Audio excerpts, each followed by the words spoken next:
So, good day, ma'am. Today, I will be performing the return demonstration for nasogastric tube insertion, gavage, lavage, and removal.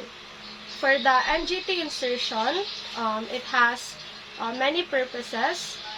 First is to administer tube feedings and medications to clients unable to eat by mouth or swallow a sufficient diet without aspirating food or fluids into the lungs. Next is to establish a means for suctioning stomach contents to prevent gastric distension, nausea, and vomiting. The third one is to remove stomach contents for laboratory analysis. And lastly, to lavage or wash the stomach in case of poisoning or overdose of medications. For the assessment, assess the client for a history of nasal surgery or deviated septum. So, ma'am, na-operahan ka na po ba sa nose? Hindi pa po. Next to assess is the patency of nares.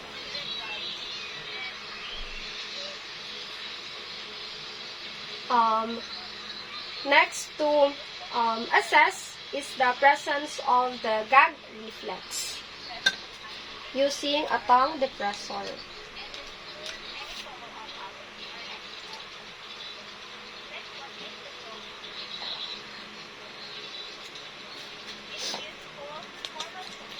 Lastly, assess the mental status or ability to cooperate with the procedure.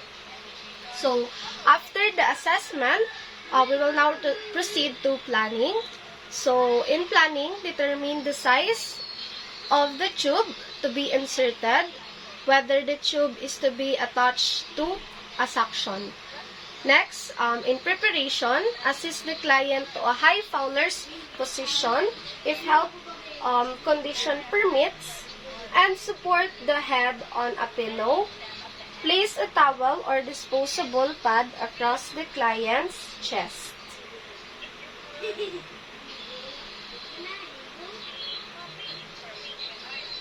Then, for the NGT insertion, confirm the physician's order. Identify the patient and introduce yourself. So, ma'am, may I know your full name, please? Ako po si Grace Ali Balian. So, ako po si Angelica Garanal. Isa po akong student nurse ng CSPC. So, to explain the procedure po, mag-i-insert po ako ng NGT tube sa ilong niyo po. Yun po yung magsisilbing daanan ng mga pagkain at gamot na kailangan niyo pong i-take dahil hindi niyo po kaya po silang lunukin na gamit po ang iyong bibig. So, sundin niyo lang po yung mga instructions na sasabihin ko para po maging madali ang pag-insert po nito. So, next procedure is to hand wash thoroughly or observe other infection prevention procedure. Next is to don appropriate PPE.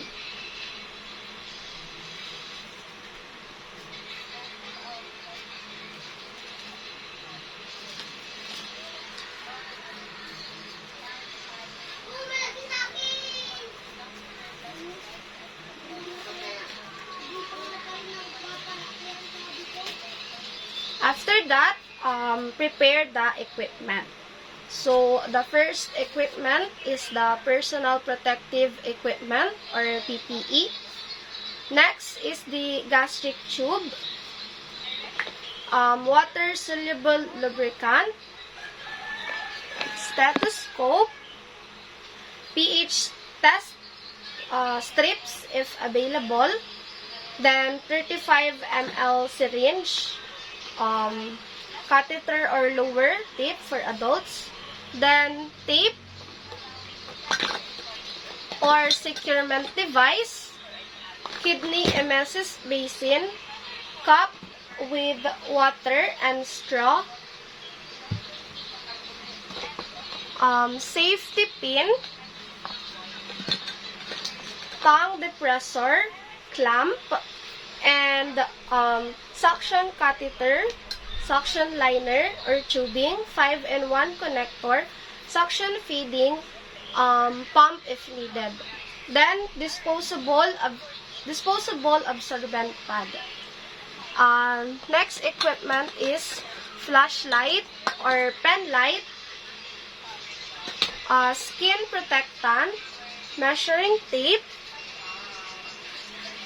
and after preparing the equipment, we will now proceed in positioning the patient, as mentioned earlier, at a high Fowler's position, then placing a towel or absorbent pad over the chest, then select the appropriate size tube to be inserted, and determine the appropriate insertion length by measuring from the tip of the nose into the earlobe, then downward. Next is to cleanse and dry the bridge of the nose and applying skin protectant.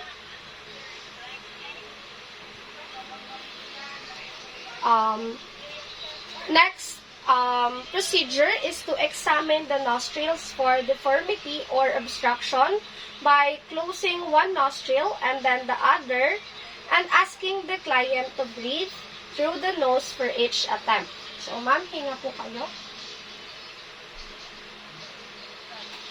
So, after that, we will now proceed in lubricating the tube with the water-soluble lubricant. So, assuming that this is lubricant,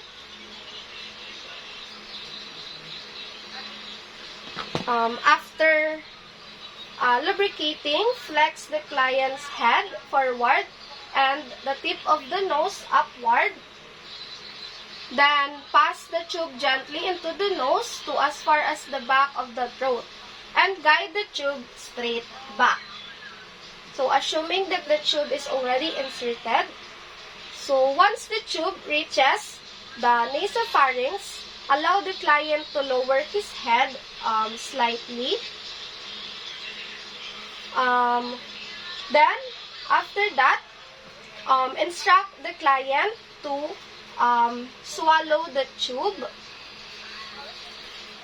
as it advances. So, ma'am, ino po kayo. So, assuming that the tube advances downward, so, if changes occur in the patient's respiratory status, if the tube coils in the mouth, or if the patient begins to cough or turn cyanotic, withdraw the tube immediately. If obstruction is felt, pull out the tube and try the other nostril. Advance the tube as far as the marked insertion point. Then check the back of the client's throat to make sure that the tube is not curled in the throat. Ma'am, open mo.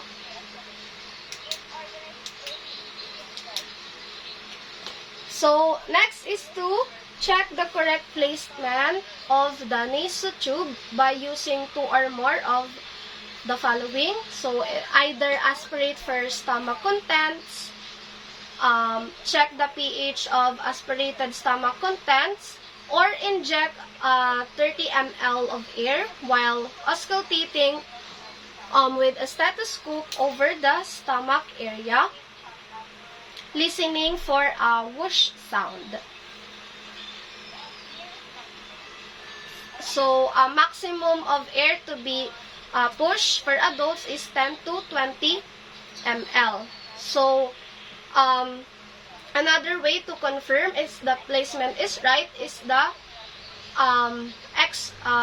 confirmation by an X-ray placement. Next, to secure the tube with a tape or a tube holder once stomach placement has been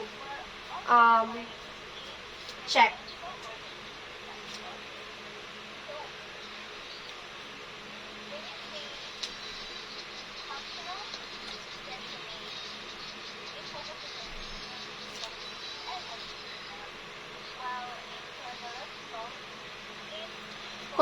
tube to drainage or gravity for specific suction as ordered. Then fasten the tube loosely to adult clown's gown with a safety pin. Then to assist the client into a comfortable position, administer oral hygiene and clean the tubing at the nostrils. Then remove gloves and wash hands. Then after all of that, record the procedure.